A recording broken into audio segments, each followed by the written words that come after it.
Yaani mtu wa Mungu, ni wakati mwingine tena ambapo watu wa Mungu tunakutana ndani ya Outside Border. Hii ni program mahususi kabisa ambayo inakuletea watumishi wa Mungu ambao wanamtumikia Mungu kutoka sehemu mbalimbali za dunia. Watu hawa Mungu amehifadhi maarifa ndani yao, wamejaa experience, and I believe they have something ambayo you can take it and it will help you as you keep on serving God. And all the time and all the days you are with me, your friend Clarence Simsuka, all the way from Seattle, Washington State, and this is Outside Borders. Mungu huwa ana function kwa kufuata kanuni zake. Kwa maana ahadi zote za Mungu ni ndio. Ahadi yoyote ambayo Mungu alishaisema ni ndio. Outside Borders imekukusanyia watu wa Mungu ambao humcha Bwana, naye amehifadhi hekima yake na maarifa ndani yao. God never disappoint us. God never let us down. Hii ni Outside Borders. Alright, the program is Outside Borders, and as I told you before, today I am so excited because I have a friend of mine.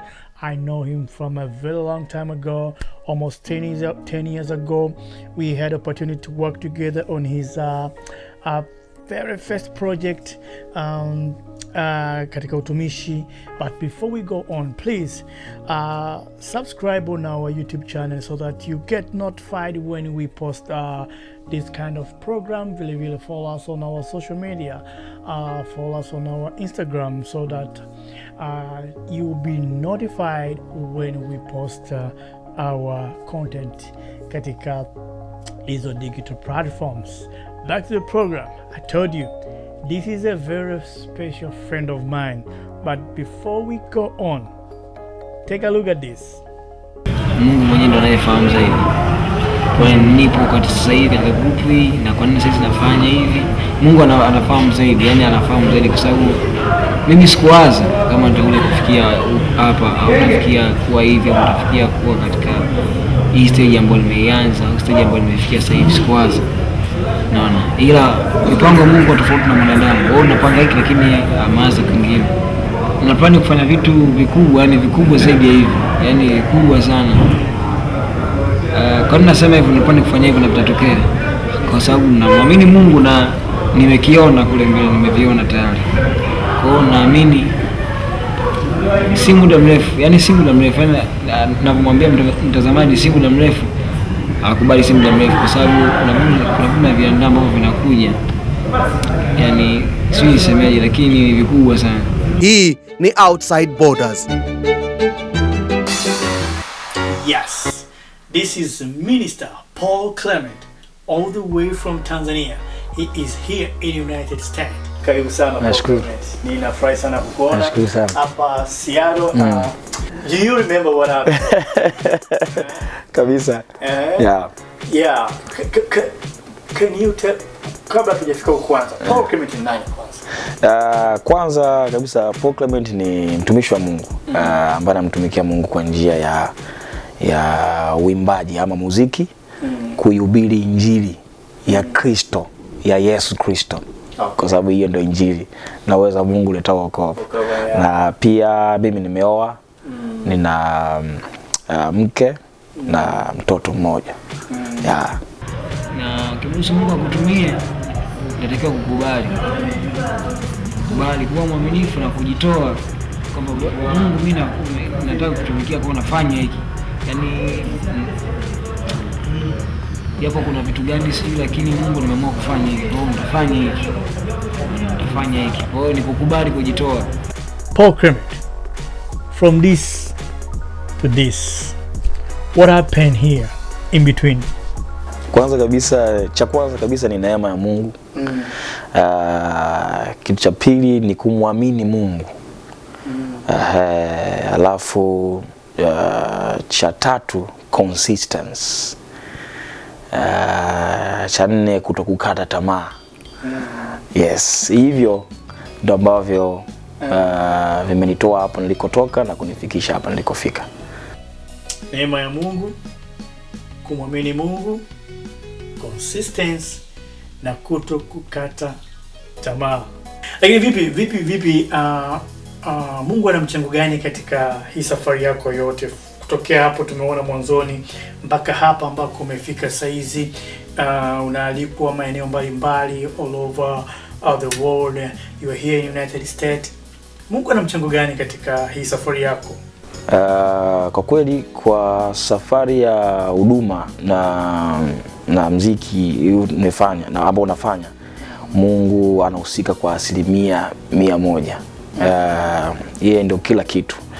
Unajua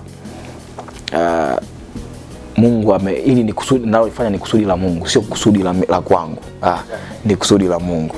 Kwa hiyo unajua sisi ni wale watu ambao hatukuchagua tuishije. Hatukuchagua maisha ya kuishi. Naona ni watu ambao tumechaguliwa njia gani ya kupita. Ni watu ambao hatukuchagua njia gani sisi tupite.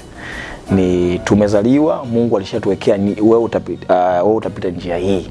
Unajua watu ambao Mungu amewachagua kwa ajili ya utumishi, kwa ajili ya kazi yake, ni watu ambao hawajajichagulia wao njia ya kupita. Ila Mungu amewachagulia njia ya kupita.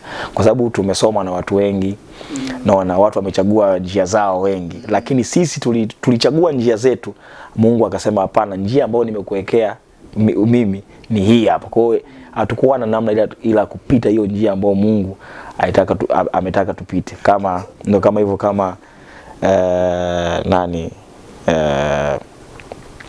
Samsoni akati anazaliwa, njia yake ilishawekwa tayari. Yohana njia yake ilishawekwa tayari. Watu wengi kusoma kwenye Biblia njia zao zilikuwa tayari zishawekwa. Watu ambao hawakuchagua njia za kupita, ila Mungu aliwa. Sasa hapo mwongee kitu kimoja kiko na nani sana, watu wengi wanashindwa kuelewa. Mimi nataka niwe mwimbaji. Ninamwona Paul Clement anaimba, na mimi nikiwa bafuni naoga naimba, najisikia naweza kuimba. Lakini kumbe Mungu, njia yangu mimi sio uimbaji. Baba, njia yangu ni kitu kingine kabisa. Lakini how do you know kwamba hii ndio njia ambayo Mungu amenipangia? Wengi na huwa tatizo hapa. Unajua kujua kusudi lako, ama kujua njia ambayo Mungu amekuwekea kupita, lazima ukae na huyo Mungu akujulishe.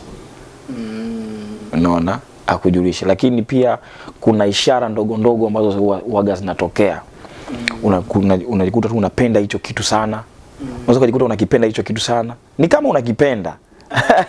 Lakini ndio ukikifuatilia unakuta sio unakipenda, ndio wewe, ndio njia yako.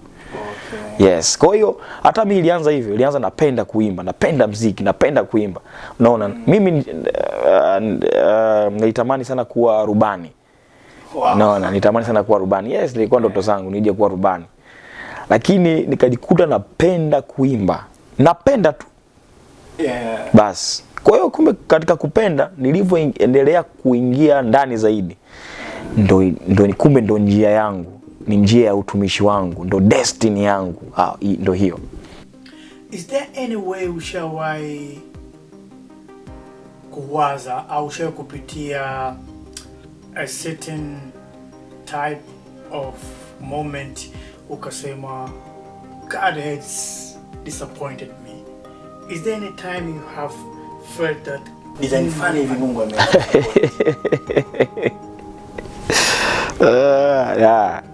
ni kama Mungu ameniacha hivi. Hizo imesha kunitokea kwamba hivi kweli mbona napambana sana, mbona napambana sana, mbona nafanya hiki, mbona hakitokei. Na ama Mungu, naona kama Mungu amekuacha hivi, kwa sababu maisha nakupiga, huduma nakupiga, watu wanakupiga. Hakuna naye kuelewa. Familia nakupiga, wazazi nyumbani nao hawakuelewi, ndugu hawakuelewi. Wanakuona wewe umeharibikiwa na maisha. Yaani wewe umechanganyikiwa. Unaweza kufanyaje kitu cha namna hii? Yaani unafanyaje hiki unachokifanya? Kwa unaona kama hapa mimi nadhani naona baba Mungu. Hivi Mungu kweli? Kwa hiyo inatokea, lakini sasa njia za Mungu unafanyaje kutoka hapo kutoka kwenye kukwama hapa kwamba Mungu amedisappoint basi. Aha. Sasa unajua kinachotokeaga hapo ni kitu kimoja ambacho ni cha ajabu sana. Unaangalia nyuma ulikotoka. Ukiangalia nyuma unagundua ni Mungu aliyenitoa kule. Exactly. Kwa sababu hata hapa nilipo japo ni pagumu, nilipo sio nilikokuwa. Kama Mungu aliweza kunitoa kule na kuleta, maana yake anaweza kunitoa hapa na kunipeleka tena mbele zaidi ama mbali zaidi. Kwa hiyo kinachotokea ni kwamba unaamua tu ngoja niendelee kumwamini Mungu hivyo hivyo. Naambiaga watu kwamba pale ambapo unakata tamaa, ongeza nguvu kidogo tu. Kwa sababu njia yako ndio iko hapo. Hapo ambapo unaona hapo ndio mwisho. Hapo sio mwisho, hapo ndio kuna njia. Kwa sababu akili za wanadamu zinakoishia ndo Mungu anakoanzia. Akili yako haiwezi kukupeleka popote. Akili yako haiwezi kukufungulia milango. Biblia inasema usizitegemee akili zako. Hajasema usizitumie, ila usizitegemee. Unaona? Kwa hiyo kwa sababu akili zinafika mahali haziwezi, ni Mungu ndo anahitajika atokee hapo. Kwa sababu kama tu wana wa Israeli walikuwa wapo nyuma, maadui wanakuja, bahari ya Shamu iko mbele yao. Kwa akili za kibinadamu hakuna namna yote ambayo njia inaweza kutokea katikati ya bahari. Exactly. Yes, sasa Mungu ndo anafanyaga hiyo michezo sasa. Kama sasa wewe nikwambia kitu, sio akili yako, sio njia, sio chochote, ni mimi. Yaani Mungu anataka kuhakikisha kwamba ni mimi naweza kufanya hiki. Basi ndio maana mwisho wa siku tunaposema ni Mungu ametusaidia au Mungu amefanya, tunamaanisha kweli Mungu amefanya, kwa sababu mahali ambapo alifungua mlango hakuna mwanadamu angeweza kufungua. Lakini kweli Mungu ana disappoint watu? Mungu hawezi kukudisappoint hata siku moja. Mungu ana njia zake. Yaani shida ni kwamba watu hawataki kuzipita njia za Mungu. Okay. Njia za Mungu ni kama kuna wakati unaweza usizielewe. Alafu njia za Mungu hazikupi majibu ambayo wewe unayataka. Njia za Mungu zinatoa majibu ambayo Mungu anayataka. Simeelewa? Njia za Mungu hazitoi majibu ambayo wewe unayataka. Njia za Mungu zinatoa majibu ambayo Mungu anayataka. Kwa hiyo hapo ndo mahali ambapo watu wanashindwa kumuelewa Mungu sasa hapo. Ndio maana Mungu ameniacha, haja kuacha. Yaani Mungu mpango wake ni mzuri sana kuliko mpango ambao wewe uko nao. Kwa sababu unaposema Mungu amekuacha ni kwa sababu wewe kuna kitu unakitaka. Ambacho maybe yake-align na mapenzi. Ambacho sio, lakini Mungu ana mpango mzuri zaidi. Ila mpango wake sasa kuna njia moja unatakiwa upite. Wewe kuna njia yako, shida wewe ni kuna njia yako unataka upite. Kabisa. Sasa mnakuwa kwa hiyo hapo ndio ambapo mtu anaona mimi kama Mungu anioni, sio akuoni, anakuwazia mawazo mema, anakuwazia kufanikiwa kwa ukubwa sana. Lakini sasa anataka upite njia ambayo yeye amekuandalia upite. Sio njia ambayo wewe unataka upite. Kwa sababu wewe kawaida kama mwanadamu, mimi nataka kufanikiwa haraka. Nataka niwe na hiki, nipate kitu fani haraka. Lakini Mungu sio kama hataki upate haraka. Hapana. Mungu anajua anakufahamu wewe kuliko unavyojifahamu. Unajua huyu sasa akipata sasa hivi nimempoteza. Kwa hiyo ili nimsaidie apite njia hii kwanza, sawa? Nimjengee misuli, nimjengee misingi ambapo hata akipata hiki hakitamtikisa. Hata akipata umaarufu hautamtikisa. Hata akijulikana dunia nzima hakitamtikisa. Kwa nini? Kwa sababu huyu mtu kwanza amejua kunitii mimi. Ameweza kuvumilia. Nimemtengeneza. Yaani nimemfundisha, amefundishika. So hata akisimama ni mtu ambaye anajielewa, ni mtu ambaye hatishwi na kitu, ni mtu ambaye hatikiswi na chochote. Ndio ambacho Mungu anakitaka kutoka kwetu. Lakini sisi tunataka njia ya haraka ambayo mwisho wa siku inaweza hiyo ya haraka itatupoteza. Na watu wengi wanataka hiyo. Yaani watu wengi wanataka hiyo sana. Wanataka hiyo sana. Faster. Unanikumbusha story ya wana wa Israeli ambapo Mungu aliamua kuwapitisha njia ndefu kwa sababu walikuwa wanajua ni kuwapitisha njia fupi kuna vita mbele yao na wamechoka, watashindwa jamaa. Hii ni Outside Borders. Kama ndo mnajiunga nasi, program ni Outside Borders, na today niko na Minister Paul Clement kutoka Tanzania. Yuko hapa Seattle kwa huduma, na sisi kama Outside Borders tumepata fursa ya kuwa naye ndani ya program hii, and I believe tutakubaliana na mimi kwamba yes, we were supposed to have him here because there's a lot we are learning from him. Stay tuned because there is a lot to come. Kama hivi mtu unaanza unafanya album nini? Mimi nilifanya album hii saizi mwaka wa 4 ndio nilikuja kufanya album ikakamilika hii. Lakini changamoto ilikuwa kubwa sana. Studio kienda nilikuwa sina hela. Kwa hiyo nilikuwa naomba kufanya. Kwa hiyo kina mara unafanya album mara zimepotea, mara sisi zimeingia na virus, mara sisi zimefanyaje, yani kitu sipani tu kinatokea. Lakini nikaja kujua kwamba okay, haikuwa time yangu wakati ule kufanya. Lakini naamini ile time yangu ilikuwa kufanya. Kwa hiyo changamoto kama hizo zinatokea, lakini mtu unaambiwa vumilia, fanya, vumilia, kipotea fanya tena. Siku Mungu huwa ana function kwa kufuata kanuni zake. Kwa maana ahadi zote za Mungu ni ndio. Ahadi yoyote ambayo Mungu alishaisema ni ndio. God never disappoint us. God never let us down. Hii ni Outside Borders. Yes, the program is Outside Borders, na tunaendelea, tuko na mtumishi wa Mungu Paul Clement.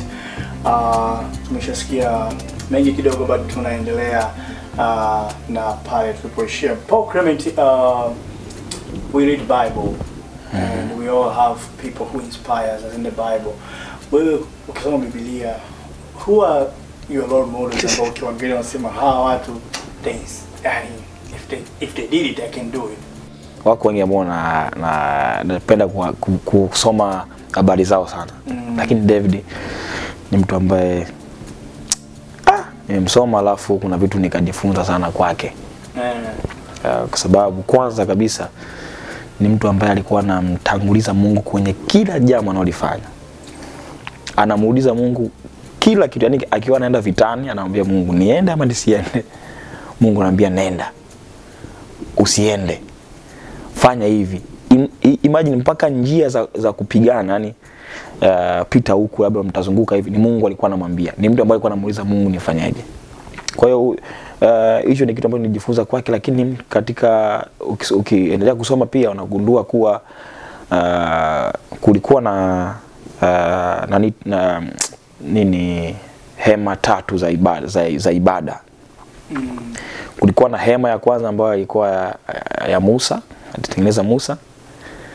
Alafu kulikuwa na hema ya Daudi, ambayo hii yazungumziwagi sana, hii ya Daudi.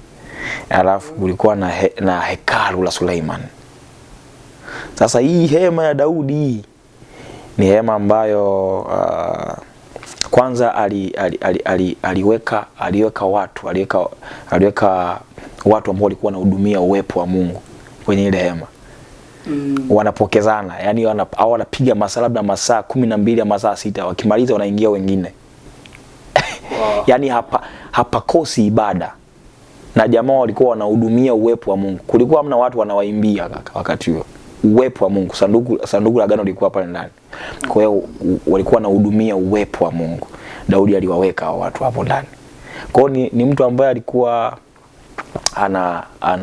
anapenda ibada. Lakini pia ni mtu ambaye alikuwa mbele za Mungu alikuwa ni mdogo sana. Daudi alikuwa mdogo sana mbele za Mungu. Unajua ile kuna wakati alicheza wakati sanduku la agano linakuja, limefika, alimchezea Mungu sana. Mpaka yule binti wa nani? Wa Sauli akasema ilikuwaje mfalme anajifunua mbele za watumishi wake. Lakini kuna kitu Daudi alimwambia, akamwambia Mungu ambaye amenipa ufalme ndio ambaye Mungu alitoa ufalme kwa baba yako akanipa. Lakini nitakuwa mdogo machoni pa Mungu, ila nitazidi kuwa mkubwa mbele za watumishi wangu wote. Umeona? Hicho kitu ni king, lakini mbele za Mungu ni anajiweka, yani mimi ni mdogo mbele za Mungu. Tena ni mtu ambaye hivyo vitu kivisoma unakuja kugundua huyu mtu alikuwa ni mtu wa namna gani. Lakini pia ukitaka kujifunza mambo ya uongozi kwa Daudi, pia mambo ya uongozi, unajiuliza huyu mtu aliwezaje kupata hawa watu wote? Unajua ukimsoma jamaa alikuwa na mashujaa wake. Ukisoma mashujaa wake wale, anasema kuna shujaa mmoja alisema aliinua mkuki kwa watu 300. Mkuki wake alipiga watu 300. Huyo ni mmoja ya shujaa wa Daudi. Haya, kuna wakati Daudi alikuwa anaenda kwenye vita, walikuwa yuko mahali akasikia kiu. Akasema like kama ningepata kisima hapa karibu nikanywa maji na nini, ningesikia vizuri. Wale mashujaa wake 3, Biblia anasema walipita kwenye safu za adui zao za wanajeshi. Yaani walipita. Imagine kwenye safu za wanajeshi walipita, jamaa wakaenda kumchotea maji wakamletea. Alafu mmoja huyo nampenda anaitwa Benaya. Huyu jamaa ukisoma habari zake anasema kwanza aliua mashujaa 2 wakubwa. Alafu aliua mtu kama Goliati. Anasema jamaa alikuwa na mkuki, alafu yani huyo shujaa huyo mrefu kama Goliati alikuwa na mkuki, alafu huyo Benaya akaenda, alikuwa na rungu. Akaenda akampokonya mkuki huyo. Akampokonya ule mkuki yule jamaa, akamuua nao. Anasema nyingine alishuka wakati wa theluji, wakati na snow. Wakati wa theluji alishuka kwenye shimo akaua simba.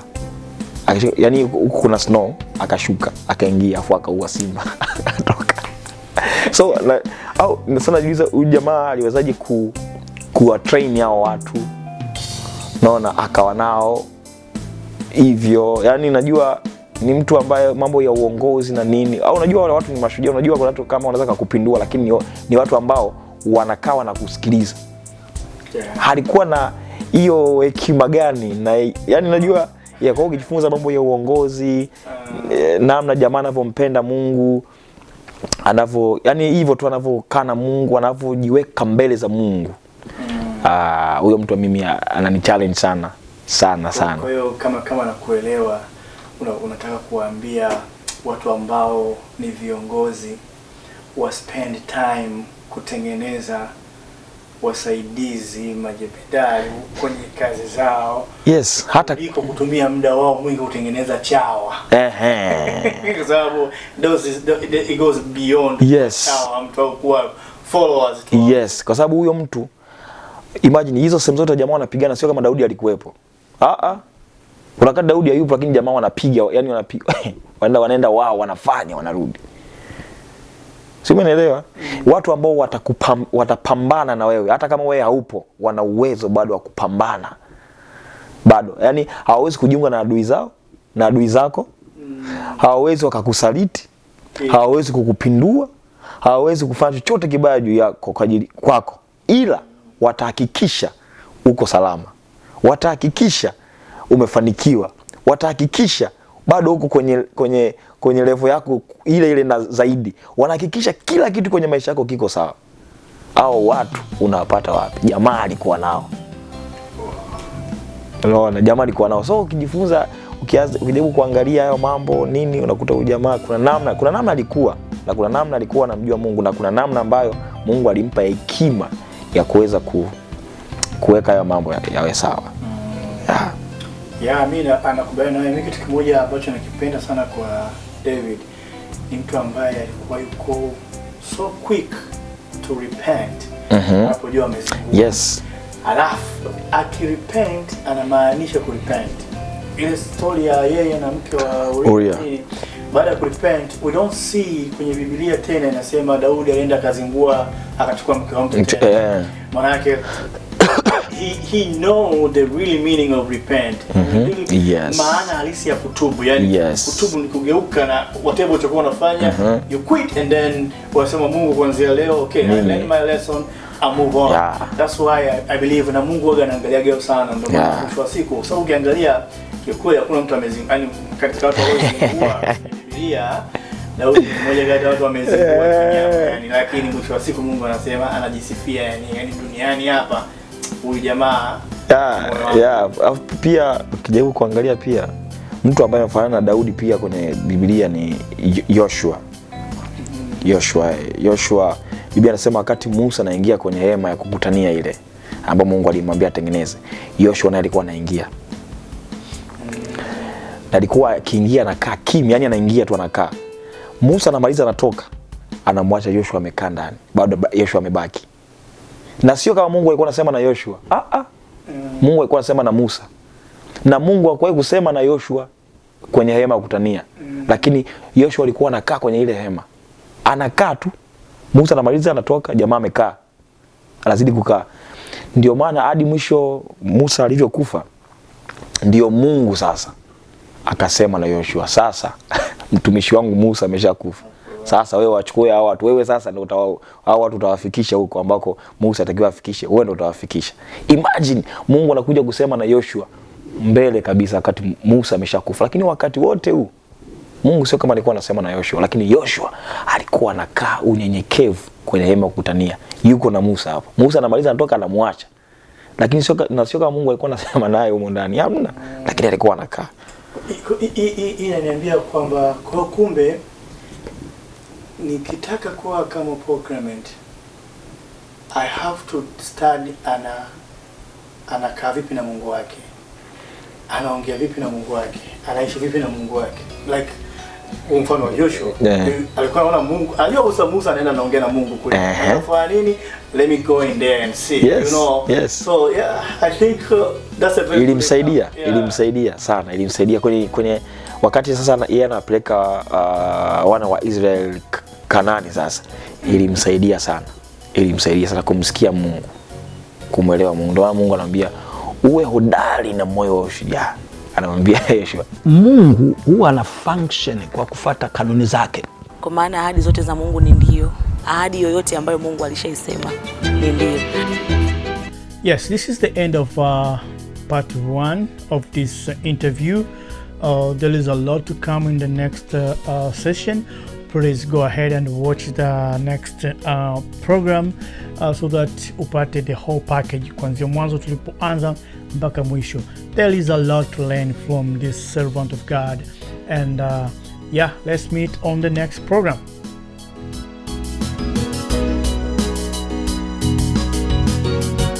Nyimbo haitungwi, nyimbo inazaliwa, na kuna mahali ambapo nyimbo inazaliwa. Mimi ndo huduma yenyewe cha kwanza kabisa, na uwezi kunitenganisha mimi na huduma. Ukishajiwekea hiyo kwamba nataka niwe kama mtu fulani, maana yake umejiwekea mpaka, hauwezi ukaenda zaidi ya hapo. Mimi ambako niko leo ndo mtu anaweza kaanzia.